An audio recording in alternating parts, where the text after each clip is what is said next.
네, 수년 전에 팔복 가난한 자는 복이 있나니라는 다큐멘터리가 있었습니다. 거기에 PD분이 한번 언제 학교에 오셔서 이제 눈물로 간증을 하면서 그 최춘선 할아버지 이야기를 들려주셨습니다.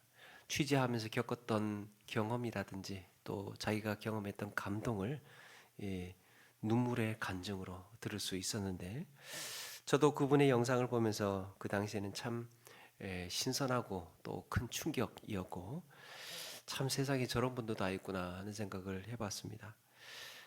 그 중에서 인상적인 장면이 그 할아버지 맨발의 천사라고 하지요. 할아버지의 맨발. 그리고 첫 번째 나오는 할아버지의 한마디였습니다. 역사상 가장 큰 자비의 초대, 예수 십자가 자비의 초대. 우리는 어릴 적부터 친구의 생일 파티 초대도 받아보고 집들이 결혼식 돌잔치 이런 초대를 수없이 받으면서 지내왔습니다. 그런데 우리 인생에서 가장 감격스럽고 영광스러운 초대가 있다면 바로 예수 십자가 자비의 초대인 줄로 믿습니다. 하나님은 이미 오래전부터 선지자의 입을 통해서 우리에게 초대하고 있었지요. 이사야서 55장 1절에 보니까 오호라 너희 목마른 자들아 물로 나오라, 돈 없는 자도 오라, 너희는 와서 사 먹되 돈 없이 값없이 와서 포도주와 젖을 사라. 너희 죄가 주홍 같을지라도 세상의 근심과 염려로 하루하루 무거운 걸음을 걸어가는 인생들을 향해서 내게로 오라 하셨습니다. 사랑하는 여러분, 주님 앞에 나아가는 것이 우리에게 복인 줄로 믿습니다. 그런데 오늘 말씀을 가만히 보니까 다 내게로 오라 하시는 예수님의 그 초대를 유대인들은 이해하지 못하고 있었습니다. 예수님께서 이렇게 예수님의 초대를 이해하지 못하는 이런 유대인들을 향해서 예수님의 그 답답함이 배어 나오고 있습니다. 그리고 그럼에도 불구하고 한결같이 그의 백성을 부르시는 주님의 음성, 내게로 오라 하는 음성이 들려옵니다. 왜 유대인들은 예수님이 누구인지를 제대로 알아보지 못했을까? 그들이 지고 있던 짐과 멍에는 무엇인가? 수고하고 무거운 짐을 내려놓고 주님 앞에 나아갈 때 얻어지는 것은 또 무엇인가? 함께 나누시는 가운데 세상의 분주한 삶에 그렇게 매이지 않고 주님 안에서 평안을 누리는 우리 모두가 되기를 바랍니다. 예수님께서 이 땅에 오셔서 전도하고 치유하고 가르치는 사역을 이렇게 하시는 동안에 사람들은 예수님의 권위 있는 가르침을 듣고 또 할 수 없는 질병, 그 질병의 고침을 받기 위해서 몰려들었습니다. 그렇게 수많은 사람들이 고침을 받고 지혜로운 말씀에 깨달음을 얻어서 돌아갔지만 정작 예수님이 누구인지 아는 자들은 적었습니다. 그들은 자기가 치료를 받고 뭔가 배우고 또 깨달음을 얻기 위해서, 귀신 떠나가게 하기 위해서 예수님께 다가왔지만 예수님이 누구인지 알고 예수님께 다가온 사람들은 적었다는 거죠. 지난 시간에 세례 요한조차도 메시아에 대한 선지식이 달라서 예수님에 대해서 예수님의 정체를 오해하고 있었지요. 주의 길을 예비하는 세례 요한이 실족할 정도인데, 내가 알던 메시아 이런 분이 아닌데 이렇게 실족할 정도인데 다른 사람들이야 오죽하겠습니까? 그렇다면 이들은 왜 예수님을 알아보지 못했을까? 앞에 20절에 보니까 예수께서 권능을 가장 많이 행하신 고을들이 회개하지 아니함으로 그때에 책망하시되 그랬습니다. 회개하지 아니함으로. 수많은 사람들이 주님 앞에 나왔지만, 그래서 고침을 받고 예수님의 가르침을 들었지만 중요한 것 회개가 없었습니다. 주님 앞에 나온 수많은 사람들이 있었지만 회개가 없었다. 여러분, 회개가 무엇입니까? 자기 부인이지요. 회개. 내가 지금껏 살았던 내 삶의 경험이나 사고방식, 나의 행동, 생각 없이 했던 말들이 하나님을 떠난 자로서 했던 죄된 모습이었다는 것을 내가 인정하고 고백하고 돌이키는 것입니다. 회개. 내가 아니었구나. 나의 생각이 틀렸구나. 내가 했던 말과 행동이 잘못되었구나. 인정하고 돌이키는 것, 자기 부인, 그게 회개입니다. 그런데 예수님께서 가장 마음을 많이 쓰고 애착을 가졌던 고라신 지방이나 또 베세다 사람들이 그들의 삶을 돌이키지를 않았습니다. 돌이킴이 없었습니다. 차라리 저 이방 땅의 두로나 시돈 사람에게 내가 이렇게 했더라면, 이렇게 기적을 하고 이렇게 사역을 하면서 애착을 쏟았다면 벌써 그 사람들은 이 베옷을 입고 죄를 뒤집어 쓰고 회개했을 거라는 거예요. 차라리 이방 사람들이 내가 이렇게 애정을 갖고 사역을 했더라면 그 사람들 벌써 회개했을 것이다. 더욱이 예수님 사역의 주 활동 무대였던 가버나움이 어떻습니까? 이렇게 말씀합니다. 네가 하늘까지 높아지겠느냐? 이게 뭡니까? 교만하다는 거죠. 가버나움 사람들이 마음이 곧아서 목이 뻣뻣해서 교만해서 하늘을 찌를 듯이 그렇게 높아지겠느냐 묻고 있습니다. 그런데 하나님의 뜻은 무엇입니까? 하나님의 경고는 음부에까지 낮아지리라. 가장 밑바닥까지 너희는 바닥을 칠 거야. 내려갈 거야. 이들의 교만함이 하늘을 찌르고 있어서 만왕의 왕이신 예수님을 눈앞에 두고도 이들은 경배하지 않고 그저 자기 필요들만 채우기에 바빴습니다. 이렇게 죄와 교만이 이들의 눈을 가리고 있어서 예수님을 알아보지 못했던 것입니다. 예수님을 만났다, 예수님을 인격적으로 만났다라는 표현 쓰지 않습니까?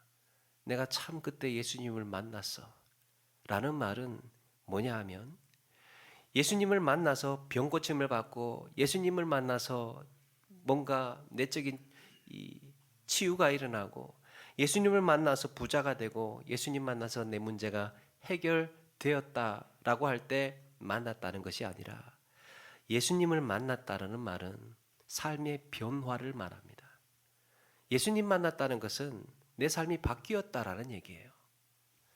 예수님 만났다라는 의미는 내 인생이 변화되었다라는 것입니다. 내 인생이 주님을 만나고 180도 달라지고 내 사고와 가치관이 이렇게 변화되었다는 것입니다. 그게 뭡니까? 자기를 부인했다는 거죠. 주님을 만나고 나서 내 사고방식이 또 내 살아왔던 내 삶의 습관이 틀렸기 때문에 바꾸어야 되겠다 결단한 사람을 가리켜서 예수님을 만났다라고 말하는 겁니다. 그러면 무엇이 이들의 죄와 교만 가운데에 머물게 했는가? 무엇이 이들을 죄와 교만에 머물게 했는가? 예수님께서 이들을 불쌍히 여기셔서 초대를 하실 때 그 초대하는 말씀에서 알아볼 수 있습니다. 28절에 수고하고 무거운 짐진 자들아 다 내게로 오라, 내가 너희를 쉬게 하리라. 여기에 수고하고 무거운 짐이, 그들이 쥐고 있던 수고와 무거운 짐이 그들의 귀를 먹게 했고 눈을 가리게 하고 있었던 거예요. 이때 수고하다는 육신적으로 지치고 피곤한 상태를 말하는 거죠. 지친 거예요. 피곤해 있습니다. 감정적으로는 낙심해 있고 용기를 잃고 좌절해 있습니다. 자, 그렇다면 이들이 가진 수고와 무거운 짐은 무엇입니까? 왜 이 사람들은 수고하고 무거운 짐으로 그 멍에를 메고 살아가고 있습니까? 첫 번째가 그들이 가지고 있는 율법 때문입니다. 율법. 하나님의 택한 백성이라고 자부했던 유대인들, 내 삶을 왜 돌이켜? 내가 이미 하나님의 백성인데, 나는 하나님의 선택된 자손인데 왜 회개를 해? 생각을 했던 거죠. 선줄로 생각한 자 넘어질까 조심하라 했던 것처럼, 이미 얻었다고 생각하는 사람, 이미 자격이 된다고 생각하는 그들이 오히려 더 위험했던 거예요. 나는 이미 자격이 되니까 예수님 영접하지 않아도 구원받은 하나님의 백성이라고 생각하고 있었습니다. 그들이 믿는 구석이 무엇입니까? 나는 하나님의 백성이야 라고 확신하는 그들 나름대로의 증거가 무엇입니까? 율법이죠. 율법. 우리에게는 율법이 있어. 나는 율법을 지키기 때문에 회개가 필요 없어. 하나님의 백성인데. 하나님의 백성으로서 하나님의 법을 지키고 살고 있는데 무슨 회개가 필요하다는 거예요. 무슨 삶의 돌이킴이 필요하냐라는 겁니다. 특별히 유대인들이 이 율법을 지키는 데 있어서 가장 철저하게 지키는 것 중 하나가 이 안식일 규례입니다. 그들은 안식일 날 두 글자 이상 쓰거나 지우는 것을 일로 여긴답니다. 안식일 날 글자 쓰는 게 일이래요. 예전에 제가 아는 분이 미국에서 공부를 할 때 안식일 날 유대인 랍비에게 초대를 받아서 간 적이 있다고 합니다. 그런데 이 미국에는 이 어떤 곳에는 유대인들만 모여서 사는 그런 동네가 있는데, 아파트가 있는데, 안식일 날 그 아파트를 이제 가려고, 그 집을 가려고 가보니까 엘리베이터가 다 꺼져 있더라는 거예요. 안식일 날 버튼 누르면 안 돼서. 그래서 한참을 계단으로 그냥 간신히 그렇게 올라갔답니다. 근데 올라가 보니까 저녁 식사를 하는데 그 칠면조 고기가 나오는데 싸늘한 고기를 주더라는 거예요. 안식일 날 불 피워서는 안 돼서. 하루 전에 미리 음식 준비를 해놓고 그렇게 안식일 날 식사를 한답니다. 나중에 이제 이야기 다 끝나고 밤에 나가면서 불이 켜져 있어서 불 좀 꺼드릴까요? 그러니까 그래 주시면 고맙죠. 그래서 불 꺼주고 왔답니다. 이렇게 철저하게 유대인들은 율법을 지킵니다. 그런데 예수님은 율법을 지키는 데 있어서 둘째가라면 서러워할 바리새인들과 서기관들에게 이런 말씀을 하십니다. 마태복음 23장 4절에 보니까 무거운 짐을 묶어 사람의 어깨에 지우는 자는 지우되 자기는 이것을 한 손가락으로도 움직이려 하지 아니하며 그랬습니다. 과도한 짐이 무엇입니까? 율법의 관행이죠. 너희들 이렇게 살아야 돼. 이렇게 행동해야 돼. 이걸 지켜야 돼. 이렇게 율법의 관행들을 무사람들한테, 일반 사람들한테는 어마어마하게 뒤집어 씌워서 그렇게 살아라고 압박을 하면서도 정작 자기는 손가락 하나도 까딱하지 않는다는 겁니다. 정작 바리새인들과 유대인들은 하나도 내적으로 지키지 않는다는 겁니다. 그러면서 그런 말씀하십니다. 겉은 깨끗한데 그 안은 탐욕과 방탕으로 가득하다 하셨습니다. 겉으로는 옳게 지키는 것처럼 보이는데 안으로는 외식과 부패와 불법이 가득했다라고 말씀하고 있습니다. 하나도 안 지키는 거죠. 그들 스스로도 온전히 지켜내지 못하면서 하나님의 백성이라고 가지고 있던, 붙들고 있던 그 율법이 그들에게는 짐과 멍에였습니다. 지키지도 못할 율법 붙들고 있으니 짐과 멍에였던 거죠. 이들은 그 율법으로 인해서 지쳐가고 있었고 낙심과 절망에 빠져가고 있었습니다. 두 번째는 교만입니다.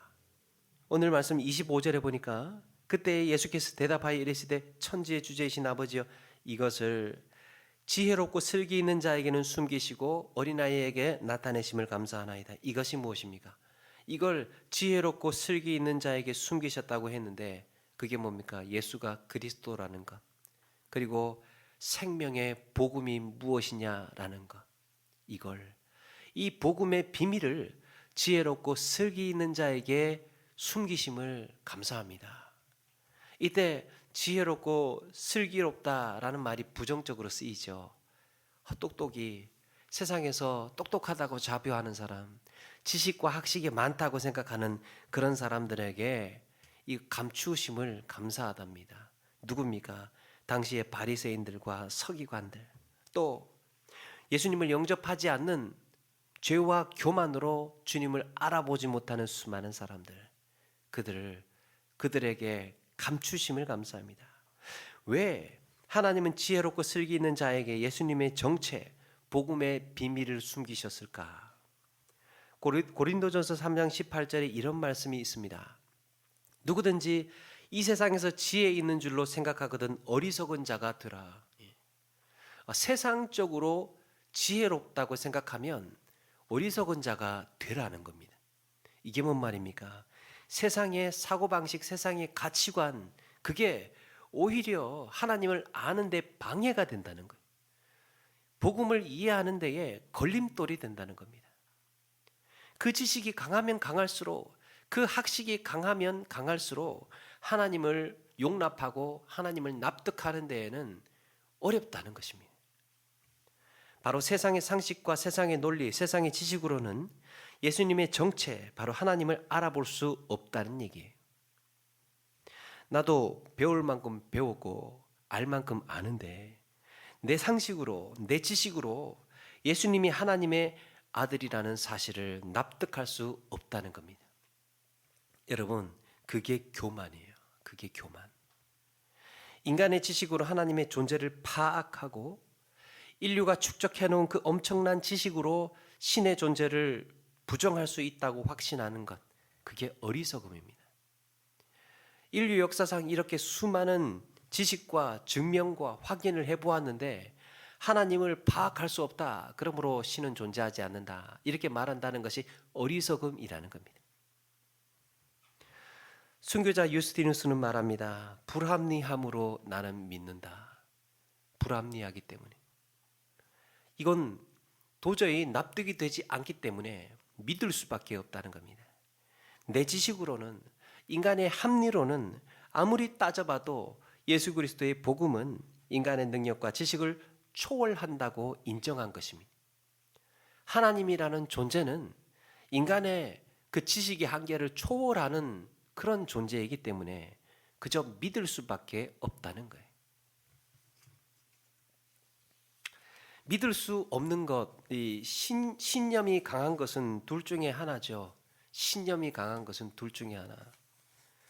모를 때 신념이, 믿음이 강하고 또 인간의 지식을 초월할 때 신념이 강하죠. 지식이 없을 때 신념이 강하고 지식을 초월할 때 신념이 강합니다. 사랑하는 여러분, 설명 가능하고 과학적으로 증명이 가능하다면 그게 어떻게 신이겠습니까? 증명할 수 있는 신이 어떻게 신이겠습니까? 인간의 능력으로 파악된다는 말인데 인간의 능력으로 파악되는 존재가 어떻게 하나님이 될 수 있습니까? 바로 이런 교만이 주님 곁으로 나아가는 가장 큰 걸림돌이었던 거예요. 그리고 이 모든 것을 한마디로 말하면 바로 죄에서 비롯된 것입니다. 이런 죄의 짐과 멍에에 매여서 인간은 염려하고 근심하고 스트레스 받고 공허하고 불안해하는 것입니다. 여기에 매여서 6.25 때 한국에 온 미군들이 한 번은 큰 트럭을 몰고 고갯길을 오르고 있었습니다. 그때 저 멀리서 이제 한국인들이 시장을 갔다 오면서 머리에 보침을 이고 또 등에 짐을 지고 지게를 지고 그렇게 힘들게 고개를 오르고 있더라는 거예요. 힘들게 보이는 그들을 이제 미군들이 이제 그 트럭 짐칸에다가 이제 태워줬습니다. 그런데 이 미군들이 한참 가다가 뒤에 탄 사람들 잘 타고 있나 이렇게 한번 이렇게 뒤돌아봤더니 세상에 차 뒤에 짐칸에서 한국인들이 하나같이 그대로 짐을 머리에 이고 등에 지고 있더라는 거예요. 트럭에 탔으면서도 하도 이상해서 이 미군이 차를 세우고 아니 왜 짐을 내려놓지 않고 힘들게 머리에 이고 있습니까? 그러니까 아유 차에 태워주시는 것만 해도 감사한데 어떻게 그럴 수 있습니까? 그러더라는 거예요. 신앙생활을 하는 가운데에서도 예수 믿으면서 세상의 걱정을 혼자 다 끌어안고 사는 분들이 있습니다.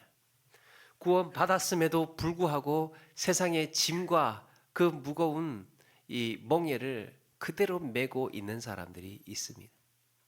그래서 얼굴에는 걱정과 근심이 떠날 날이 없습니다. 그게 해결이 되지 않았기 때문에 이런 분들은 걱정과 염려가 습관이 돼서 걱정이 없는 것도 걱정이고 걱정해도 걱정이고 그러면 이런 근심과 염려에서 벗어날 수 없는 이런 인간의 짐과 멍에를 해결할 길은 뭔가? 프랑스의 철학자 파스칼은 모든 인간의 마음에는 하나님께서 만들어 놓으신 공백이 있다 그랬습니다. 우리 인간 마음에 하나님께서 만들어 놓으신 공백이 있답니다. 공백을 채우려는 것은 인간의 본성이기 때문에 허전하잖아요. 허해서 뭔가를 채우려는 그 고품이 있는 거죠. 굶주림이 있는 거죠. 그래서 하나님으로 채워야 되는데 하나님으로 채워지지 않으면 다른 것으로 채울 수밖에 없답니다. 그래서 많은 사람들은 세상의 것으로 그들의 공허한 공백을 채우게 되는데 이렇게 채워야 할 것으로 채우지 않고 다른 것으로 채우다 보니까 이 헛배가 부른 거예요. 진정한 평안, 안정감을 누릴 수가 없는 겁니다. 아무리 노력하고 아무리 채우려고 해도 채워지지가 않는 불만, 불안, 두려움은 여전하더라는 거죠. 수세기 전에 어거스틴은 오 하나님 당신은 당신 자신을 위해 우리를 만드셨습니다. 그렇기에 우리의 마음은 당신 안에서 안식을 찾을 때까지 평안을 누리지 못합니다. 주님 안에서 안식을 찾을 때까지 인간은 평안을 누리지 못한다고 고백을 했습니다. 우리의 삶에서 하나님을 우선순위에 놓기 전에 행복해질 수 없다는 거죠. 우리 역시 세상의 수고와 무거운 짐과 멍에로 살아간다면 우리는 지금 어디로 가고 있는 걸까? 사랑하는 여러분, 오직 예수 그리스도 안에 안식이 있고 평안이 있고 십자가의 보혈을 믿는 자만이 구원을 받게 되는 줄로 믿습니다. 거기에 소망이 있는 거예요. 오늘 주님은 우리에게 수고하고 무거운 짐진 자들아 다 내게로 오라 하셨습니다. 세상의 능력으로 해결하지 못했던 짐과 멍에를 버리고 내 짐과 내 멍에를 메라고 하십니다. 그런데 이상하지 않습니까? 짐과 멍에를 내려놓고 이제 너희는 가뿐해, 자유로워, 너희들 마음대로 살아도 돼, 아무런 짐과 멍에가 없으면 좋을 텐데 이제 기껏 세상에 이 무거운 짐과 멍에를 다 내려놨더니 이제는 예수님께서 내 멍에를 메라고 하시는 겁니다. 내 짐을 져라. 이렇게 나의 멍에를 메라고 하시는 이유가 뭘까? 이게 도대체 무슨 말일까? 멍에가 뭡니까? 소가 밭을 갈 때 수레를 끌 때 그 소를 몰아가기 위해서 목에 씌우는 장치를 말하죠. 멍에를 쓰게 되면 멍에를 쓴다는 것은 그 소를 모는 주인의 인도를 따라가야 한다는 겁니다. 그 세상의 멍에를 쓰고 있다는 말은 뭡니까? 세상의 인도를 따라서 간다는 거죠. 인간은 세상에서 교만과 그 세상의 지식과 욕심과 죄의 멍에를 메고 지금껏 여태껏 거기에 인도를 받으며 살아왔습니다. 그런데 주님의 멍에를 메는 순간, 주님께서 주시는 멍에를 메는 순간 이제 나를 인도하는 주인이 달라지게 된 겁니다. 내 멍에를 매, 나의 인도를 받아. 예수님께서 주시는 이 짐과 멍에는 뭡니까? 29절에 나는 마음이 온유하고 겸손하니 나의 멍에를 메고 내게 배우라. 그러면 너희의 마음에 쉼을 얻으리니 그랬습니다. 여러분, 예수님께서 온유하고 겸손하실 이유가 뭐가 있습니까? 예수님께서 선하실 이유가 뭐가 있습니까? 만물을 창조하시고 전능하신 하나님은 마음대로 포악해도 또 잔인해도 사람이 따질 수가 없고 그 이의를 제기할 수가 없을 텐데 우리의 창조주 하나님께서 마음대로 우리를 휘둘러도 그 만들어진 사람이 뭐라고 반문을 하겠습니까? 하나님이 그런데 예수님께서 온유하고 겸손하시다는 하나님의 선하심이 우리에게 얼마나 천만다행이고 복된 일인지 모릅니다. 하나님이 착하셔서 다행입니다. 사랑하는 여러분, 우리가 예수님이 하나님의 아들이라는 사실을 알아보는 데에는 예수님께서 귀신을 떠나가게 하시고 병든 자를 고치고 지혜로운 말씀으로 가르쳐 주시는 것도 있지만 야, 저분은 하나님의 아들이야, 메시아야, 이런 걸 알아보는 데에는 귀신 떠나가는 것을 보고 병 고치는 것을 보고 지혜롭게 가르쳐 주시는 것을 보고도 알 수 있지만 더 주목해야 할 것이 있습니다. 그게 예수님의 성품이에요. 온유와 겸손. 하나님의 선하심을 보고 우리는 하나님을 알아보는 것입니다. 하나님의 온유와 겸손을 보고 참 저분은 하나님의 아들이 맞아. 저분은 하나님의 성품을 가져서 알아보는 것입니다. 온유와 겸손, 착하심, 선하심. 하늘 보좌를 버리고 이 땅에 오신 예수님은 종의 흉내만 낸 것이 아니라 진정한 종으로서 이 땅을 사셨습니다. 그리고 그와 같은 삶을 제자들에게도 가르치셨습니다. 너희가 으뜸이 되고자 하면 섬기는 자가 되어야 하리라. 나는 마음이 온유하고 겸손하니 나한테 배워. 이런 성품을 배워. 예수님은 낮고 비천한 자리에서 지치고 고난 자들에게 눈높이 교육을 하기 위해서 자기를 그렇게 낮추셨습니다. 그들을 구원하시기 위해서 비천한 인간의 몸으로 오셨던 겁니다. 그러므로 세상이 줄 수 없는 진정한 평안과 행복을 얻기 위해서는 주님 곁으로, 주님 앞으로 나아가야 할 줄로 믿습니다. 우리 주님은 자격 없는 자, 죄와 교만으로 하나님을 알지 못하는 우리를 불쌍히 여기셔서 우리를 그렇게 부르고 계시는 거예요. 저 불쌍한 인생 내 곁으로 와야 사는데 다 내게로 오라. 우리 주님은 병든 자, 목마른 자, 빚진 자, 원통한 자, 세상에서 무거운 짐을 지고 세상의 멍에를 메고 이끌려가는 그런 삶을 주님께 부르셔서 내 곁으로 와라, 같이 있자라고 하신 거예요. 사랑하는 여러분, 주님 곁으로의 초대, 주님 곁으로의 초대. 우리는 여기에 응하지 않을 이유가 없습니다. 온유와 겸손을 주님께 배우면서 그렇게 한 걸음 한 걸음 주님 앞에 나아가는 저와 여러분 되기를 바랍니다. 말씀을 마칩니다. 인생 수업이라는 책에 이런 구절이 있습니다. 누군가 곁에 있다는 것은 사랑에도 삶에도 그리고 죽음에도 가장 중요한 일이라 할 수 있다. 우리 인생에 살아가는 삶 속에서 사랑, 모든 삶에 또 죽음의 순간에 곁에 있다는 것이 가장 중요하답니다. 사랑은 바로 곁에 있어 주는 것이며 돌봐주는 것이다. 그렇습니다. 사랑은 곁에 있어 주는 거랍니다. 우리에게 가장 큰 위로가 되고 가장 큰 힘이 될 때가 언제입니까? 몸이 아플 때, 마음이 아플 때, 쓸쓸할 때, 외로울 때, 허전할 때 누군가가 내 편이 되어서 내 곁에 있어주는 그 존재가 가장 큰 힘이 아니겠습니까? 우리 주님은 바로 그런 우리의 삶에 찾아오셔서 우리를 부르고 계시는 겁니다. 다 내게로 오라. 내가 곁에 있어 줄게. 내가 함께 하고 있어 줄게. 약속해 주고 있습니다. 사랑하는 여러분, 우리 주님께서 우리를 사랑하셔서 주님 곁으로 초대하고 계시다는 것을 믿는다면 나 역시 누군가의 곁에 지켜주는 자로 살아가면 어떻겠습니까?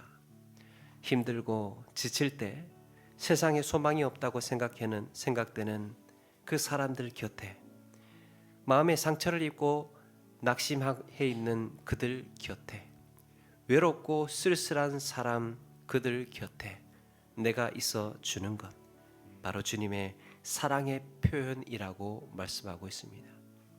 사랑은 어떤 것이라, 사랑은 무엇이라 성경은 그렇게 정의 내리지 않고 사랑은 이렇게 곁에 있어 주는 것으로 말씀하고 있습니다. 하루하루 이런 사랑을 연습하고 실천하시는 가운데 그렇게 주님 닮아가시는, 주님의 성품을 닮아가는 우리 저와 여러분 되기를 주님의 이름으로 축원합니다. 찬양하겠습니다.